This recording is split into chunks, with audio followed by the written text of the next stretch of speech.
know what to make of all that, but I do want to pass it on because not only was he in New Orleans many times making these telephone calls and having contacts there, but I have another article from April the 17th, a day before that, 1968, where Sheriff Mel Bailey said that he thought there was a conspiracy to kill Martin Luther King, that the pump rifle wouldn't have a spent shell on the bathroom floor.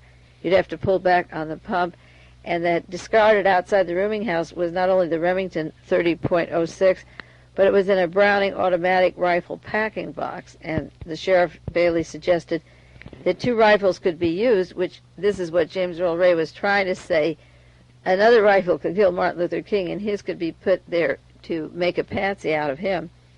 And the sheriff was saying that a expended shell found in the bathroom could match the Remington, but it could be shot at an earlier date and planted to match the Remington.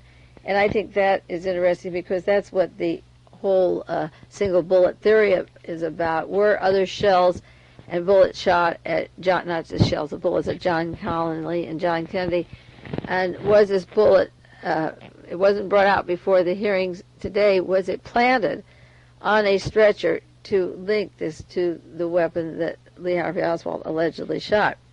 That was in 1963, and in 1968, Sheriff Mel Bailey is asking that question about planting evidence against this James Earl Ray, Eric Starvo Galt.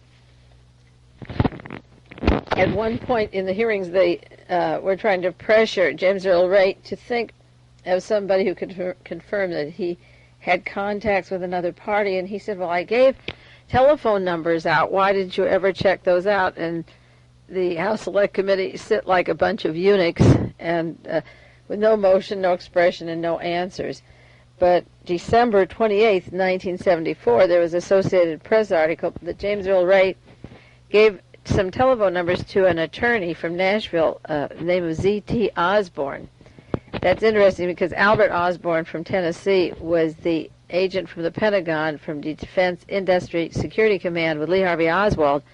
And this Osborne, an attorney who has since died, another witness not available, had two phone numbers that James Earl Ray gave him. And these were checked out in 1974, and Mr. Osborne, before he passed away, or maybe he passed away because of it, reported that one number that James Earl Ray had at Baton Rouge was the parish county, the official under the influence of the Teamsters union official in Baton Rouge. It had to do with the Teamsters organization in Baton Rouge. And the second phone number had to do in the New Orleans area with an agent from the Middle East, an organization that was concerned with Martin Luther King's getting into politics and support of the Palestinian Arab cause.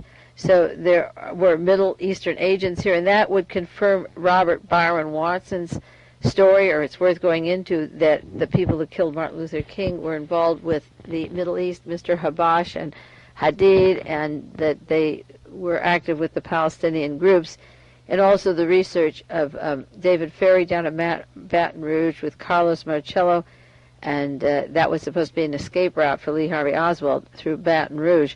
That was an area where Joe Cooper, the writer for the Tatler, National Tatler, was exposing the links to the Kennedy assassination at Baton Rouge, and he was blown up and murdered, and the newspaper folded, and that was the end of the expose of the Baton Rouge organization, the Teamsters Organized Crime Group.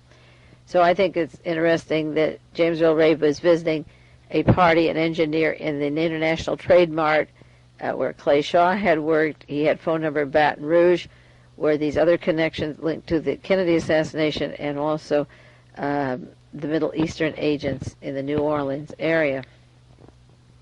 After John and Nellie